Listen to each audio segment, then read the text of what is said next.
घेई घेई माझे वाचे गोड नाम विठोबाचे डोळे तुम्ही घ्या रे सुख पहा विठोबाचे मुख तुम्ही ऐका रे कान माझ्या विठोबाचे गुण मनात तेथे धाव घेई राही विठोबाचे पायी तुम्ही डोळे घ्या रे सुख पहा विठोबाचे मुख तुका म्हणे जीवा नको सोडूया केशवा तुम्ही डोळे घ्या रे सुख पहा विठोबाचे मुख ठावा विठ्ठला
घेई घेई माझे वाचे घेई घेई माझे वाचे गुड नाम विठोबाचे तुम्ही घ्या रे डोळे सुख पहा विठोबाचे मुख पांडुरंगा पांडुरंगा करू प्रथम पांडुरंगा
पांडुरंगा करू प्रथम नमन दुसरे चरण संताचिया त्यांच्या कृपादाने कथेचा विस्तारू बाबाजी सद्गुरु दास तुका जयांचे केलिया स्मरण सकळ विद्येचे अधिकरण हेची वंदू श्री चरण श्री गुरूंचे नमोनी आता ओम नमो ज्ञानेश्वर ओम नमो ज्ञानेश्वरा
ज्ञानेश्वरा ज्ञानेश्वरा करुणा करा दयाळा तुमचा अनुग्रह लादलो पावन झालो चराचरी शरण शरणजी हनुमंता शरण शरणजी हनुमंता तुम्हा आलो रामदूता काय भक्तीच्या त्या वाटा मजदाव्या सुभटा मुक्ताबाई नमो त्रिभुवन पावनी मुक्ताबाई नमो त्रिभुवन पावनी मुक्ताबाई नमो त्रिभुवन पावनी मुक्ताबाई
मुक्ताबाई नमो त्रिभुवन पावले आदत्र जननी देवाची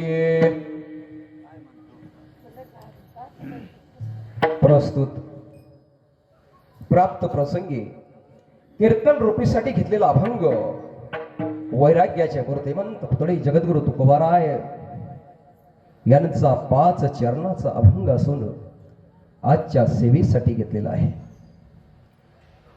अभंगाकडे वळण्याच्या अगोदर थोडासा परिहार देणे अत्यावश्यक आहे. कीर्तन कोणत्या निमित्तानं आहे, काय आहे, इना कारण आहे का कारण आहे? अरे कारणाशिवाय कोणतंच कार्य होत नाही. कारणाशिवाय कोणतंच कार्य होत नाही.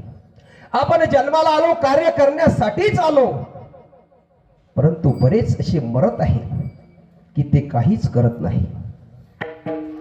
पण याचं कारण एकच आहे की संतांच्या पदस्पर्शाने पावन झालेली ही भूमी. बोला पण बोलू नका, बोला पण बोलू नका. तुम्हाला हात जोडून विनंती करतो, मी छोटासा कीर्तनकार आहे. विक्षेप जर झाला ना तर माझ्या डोक्यातून सगळं निघून जातं, मी घरी चालला जातो. सर्व घरच्या गोष्टी तुम्हाला सांगेल, तुम्हाला ते आवडणार नाही. संतांच्या पदस्पर्शाने पावन झालेली ही भूमी नवी सिंगाईत म्हणता. कशी? अरे हिला जुनीच म्हणायला पाहिजे होती, कारण जुने लोकच भाविक होते, नवे नाही. कशाला नवी म्हणता हिला? नवी? अरे नवी त्याला असते की त्याच्यामध्ये परमार्थ असतो. किती लोक आहे? अरे जामनेरवरून तर अर्धे लोक आलेले आहे या ठिकाणी. जामनेरवरून अर्धे लोक या ठिकाणी आलेले आहे. बाकीचे का झोपले, लढाईवर गेले? अरे लढाई करण्यासाठी आमचे सैनिक त्या सीमेवर बसले आहे. आम्हाला जायची गरज नाही, आम्हाला परमार्थ करण्याची गरज आहे. आपल्या गावामध्ये परमार्थ आला आहे या ठिकाणी आणि आपण या ठिकाणी येत नाही. शोकांतिक आहे, दुःख वाटत. संतांच्या पदस्पर्शाने ही पावन झालेली भूमी आणि चालत असलेला अखंड हरिनाम कीर्तन सप्ताह तद्वत भागवत कथा आणि भागवत कथेच्या प्रवक्ता. काही माझं सैनिकासारखं काम आहे, बंदूक जवळच ठेवतो नाही. अरे दुश्मन समोर येतील आणि बंदूक खिशात आणा बंदूक, तसं काम नाही. त्याच्यासाठी मी अगोदरच कॉम्प्लेट घेऊन ठेवलं आणि तुम्हाला त्रासही देत नाही. माझा स्वभाव आहे, कोणालाच त्रास देत नाही. आमच्या एकनाथ महाराजांना माहिती आहे. श्रीमद भागवत ज्ञान यज्ञ व नामसन कीर्तन सप्ताह नवीन सिंगाईत, खरंच नवीन नाविन्यानं काम करा, कामाला लागा. मी बोललो, भावनेच्या भरात बोललो. कीर्तनकार असेच असता, कीर्तनकार असेच असता. काय बोलून जातील त्याचा नेम नाही, परंतु कीर्तन झाल्यावर उभे राहू नका दंड घेऊन. आणि या सप्ताहाचं वर्ष 21 आणि 21व्या वर्षामध्ये 150 लोकांची उपस्थिती, 1500 लोकांची उपस्थिती या ठिकाणी आहे. खूप आनंद वाटला, खूप आनंद वाटला मनाला. आणि आमच्या भागवतकार ताई आहे, श्रीमद संगीत भागवत प्रवक्ते हरिभक्त प्रायण श्रुती साधवी मीराताई महाराज सिंगाईतकर. ताई तुम्ही सिंगाईतकर नाव टाकलं, आपल्या गावाचं नाव रोशन करण्यासाठीच टाकलं. मला खरंच वाटतं तुमच्या मागे संपूर्ण गाव आहे, पण आज माझ्या म्हातारा कीर्तनकार आहे, कशाला जायचं? उद्यापासून आज मी फक्त वाढण्याचं काम करणार आहे, वाटलंच तर पत्तरवाडी टाकणार आहे.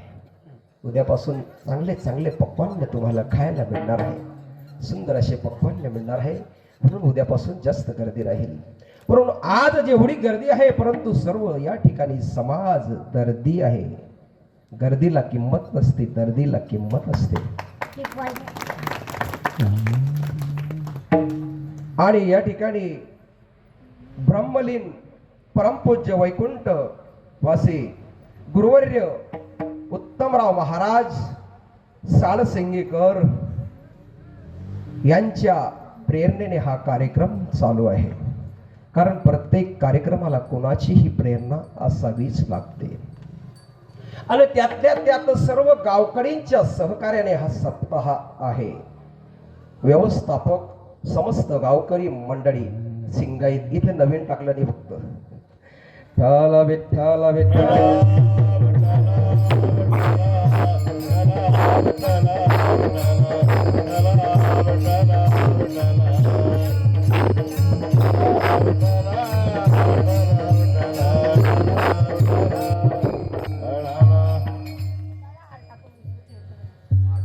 अजून नाही टाका टाका टाका टाका टाका टाका टाका नाही हो, मला अजून नाही. तुम्ही टाका टाकून द्या तुमची इच्छा झाली टाका अरे टाका विठ्ठल विठ्ठल विठ्ठल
का म्हटलं हार टाकून द्या. काय होतं आता बऱ्याचदा आपण ऐकलं आहे 2 कीर्तनकार असे स्वर्गवासी झाले कीर्तन करता करता.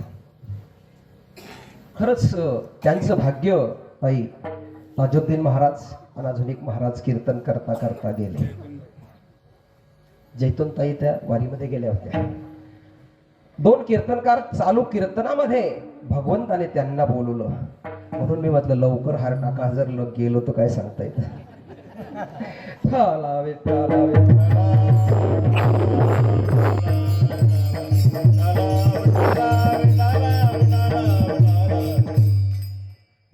आणि आज वाटत होत असं की टाळकरी मोजून बोटावर मोजून येतील पण इथे तर इतके टाळकरी आले आहे तुमच्या मुले आले ना हो? अरे बा सर्वांचं प्रेम या ताईंच्या कार्यावर आपल्या कीर्तन सप्ताहावर सर्व मंडळी या ठिकाणी जमलात तुमचे धन्यवाद आभार मानतो. आमचे मृदुंगाचार्य बाबा गाव काय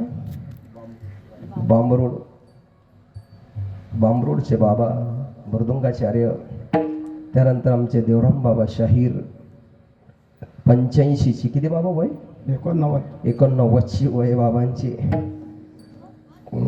100 ने 110 करतील. आमचे कैलास भाऊ आमचे लहान म्हणजे जीवलग मित्र आमचे काका श्रावण काका त्यानंतर आमचे भाऊ काय कैलास भाऊ ईश्वर भाऊ टोपीने घालणारे ईश्वर भाऊ ज्यांच्या डोक्यात टोपीने त्यांच्यावर लक्ष ठेवायचं हे ईश्वर भाऊ आहे. त्यांचं नाव सांगा पटापट. ज्ञानेश्वर भाऊ सुनील भाऊ आणि आमच्यावर अत्यंत प्रेम करणारे वाघ साहेब हरिभक्तपरायण मधुकर बाबा वाघ त्यानंतर आमचे एकनाथ बाबा आमचे पप्पू भाऊ चौधरी सर्व ही प्रेम करणारी मंडळी या ठिकाणी हजर आहे. आणि सुखदेव महाराज त्यांचे शालक ते सुद्धा आहे जॅकेट घालून. आणि सुखदेव महाराजांच्या बाऱ्यात जर सांगायचं असलं तर तुम्हाला वाटतं कीर्तनकार लोक येतात कीर्तनकाराच्या पाया पडतात पण कीर्तनकार काही काही लपकता काही लपकत नाही. कारण काहींना पोटाचा त्रास असतो तो काहींना डोक्याचा त्रास असतो. डोक्याचा त्रास तुम्ही विचार करा त्यांच्या डोक्यामध्ये काय असतं ते तुम्ही विचार करा. ज्यांना पोटाचा त्रास असतो ते भले वाकत नसतील मीही माझ्या बी डोक्याचा त्रास आहे, मी वाकत नाही, परंतु